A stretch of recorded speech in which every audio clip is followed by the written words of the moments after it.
2021, une année mouvementée en Belgique, autant pour le pays que pour l'Église universelle du Royaume de Dieu.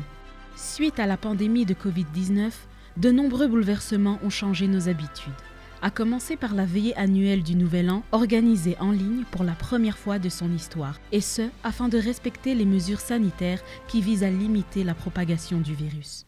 Un point à présent sur la vaccination contre le Covid dans notre pays, avec des différences selon les régions. Regardez d'ailleurs ces chiffres. 58% des adultes bruxellois sont totalement vaccinés, contre 86% en Flandre et 76% en Wallonie. Pour l'opposition bruxelloise, les autorités n'en font pas assez. Alors qu'en est-il réellement? On va faire le point tout de suite avec ce reportage d'Aline Delvoye et Jennifer Istas. Autre initiative dans cette église située au cœur de Molenbeek où la moitié de la population n'est pas encore vaccinée pour différentes raisons. J'ai entendu déjà des gens parler que ce n'est pas une chose de Dieu, qu'on doit utiliser que la foi, que seulement la prière va nous protéger. Je ne partage pas cette idée. Lorsque j'ai reçu le vaccin, j'ai parlé de mon expérience à tous les membres de l'église, on encourage tous les jours. L'Église n'oblige pas personne à le faire, bien sûr, c'est une décision personnelle. Mais on a toujours encouragé et les gens ont bien accepté. Les responsables religieux ont déjà organisé 2 sessions de vaccination avec la COCOM. Plus de 200 personnes sont venues se faire vacciner. Les membres de l'Église, les habitués et tous ceux qui le souhaitaient ont pu être accueillis sous assistance d'un dispositif médical pour recevoir leur dose de vaccin.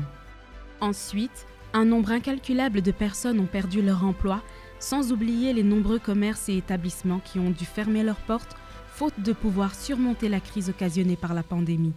Alors que tout semblait petit à petit revenir à la normale, à l'annonce de la réouverture de certains établissements, un autre événement a surpris la Belgique au courant du mois de juillet. Depuis ce matin, le niveau de l'eau ne cesse de monter. Bien souvent, les Spadois se sont fait surprendre par la rapidité des événements. Ici, c'est quelque chose qu'on n'a jamais vu, vous l'avez entendu. Des personnes qui habitent dans la région depuis 50 ans n'ont jamais vu cela. La région de Liège a dû faire face à de fortes inondations, jamais connues auparavant. Regardez bien la situation de cette rue, les gens qui habitent ici. Maintenant, le quartier est occupé à faire le nettoyage. Ils sont en train de nettoyer, retirer tout ce qu'ils ont perdu. Le prochain pas, c'est reconstruire. Et là, ils auront besoin d'aide. Là, ils auront besoin de vêtements, de chaussures, de fournitures, de meubles. Tout ce que vous pouvez faire pour nous aider à aider ces gens, s'il vous plaît, faites votre don. Nous allons faire amener ici les gens qui ont besoin. De nombreux habitants ont perdu leur maison, leurs biens et des membres de leur famille. L'Église a donc décidé de se joindre aux Liégeois de par son travail social afin d'apporter son soutien pour surmonter cette dure épreuve. Nous sommes ici à Liège et tous les membres de l'Église universelle du Royaume de Dieu se sont unis et font leur donation pour aider les gens du quartier ici. Nous sommes au quartier Chenet où il y a eu l'inondation. On a tous les produits que les gens de l'Église universelle ont donné et je vous encourage de l'Église universelle à suivre, à continuer à faire les donations. Aujourd'hui, c'est le premier jour qu'on vient ici pour faire les donations. Nous aurons encore d'autres journées, d'autres jours qui nous viendront pour faire les dons et offrir les gens tout ce que vous avez donné. On a ici quelques électroménagers, on a les produits de nettoyage, on a les produits pour la maison, on a des aliments, de nourriture, on a beaucoup d'eau. Venez, Pasteur Alisson, viens. Voilà, on a ici toutes les chaussures, la partie de chaussures, on a aussi la partie de vêtements, qui est là. Et de l'autre côté, les meubles que les gens ont donnés et que nous sommes en train de préparer aussi pour faire les donations. J'encourage tous les membres de l'Église à continuer à faire leurs dons. Car ce travail a commencé aujourd'hui, il va continuer. Dieu vous bénisse.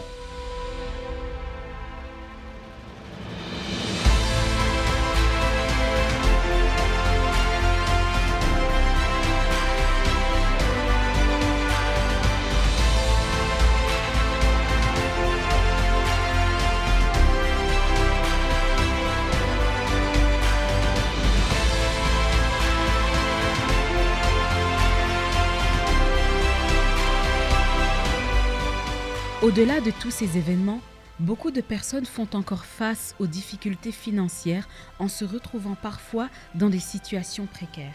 Raison pour laquelle les Anges de la Nuit, un groupe de l'Église qui compte plus ou moins 600 volontaires, continue sans relâche à travailler chaque semaine pour apporter aux nécessiteux de quoi se réchauffer, c'est-à-dire plus de 1800 couvertures et vêtements hommes, femmes et enfants, ainsi que de la nourriture physique et spirituelle. Au vu de tous ces événements, l'Église a pu apporter son soutien à travers de nombreuses donations. Environ 4500 personnes sans abri ont pu bénéficier de plus de 4000 repas lors des moments de distribution. Il s'agit d'à peu près 1 tonne de vivres. Une chose est sûre, l'Église universelle du Royaume de Dieu porte en elle-même le désir de prêter main forte à tous, peu importe l'origine, la classe sociale et surtout l'âge. De ce fait, le groupe Caleb a pour mission de redonner le sourire à nos aînés, qui depuis presque 2 ans ont dû faire face à de longs moments de solitude, parfois privés de contact social avec leurs enfants et leurs petits-enfants. Le groupe Caleb a donc organisé une variété d'activités dans le but de faire savoir qu'en toutes circonstances, ils sont aimés, valorisés et accompagnés. Une nouvelle année approche et par la même occasion, une nouvelle opportunité pour changer de vie. Et ce, dans tous les domaines, afin que l'impossible devienne possible. N'hésitez pas à vous joindre à nous pour l'expérimenter. En 2022, l'Église universelle du Royaume de Dieu gardera ses portes ouvertes et restera à disposition pour tous et toutes.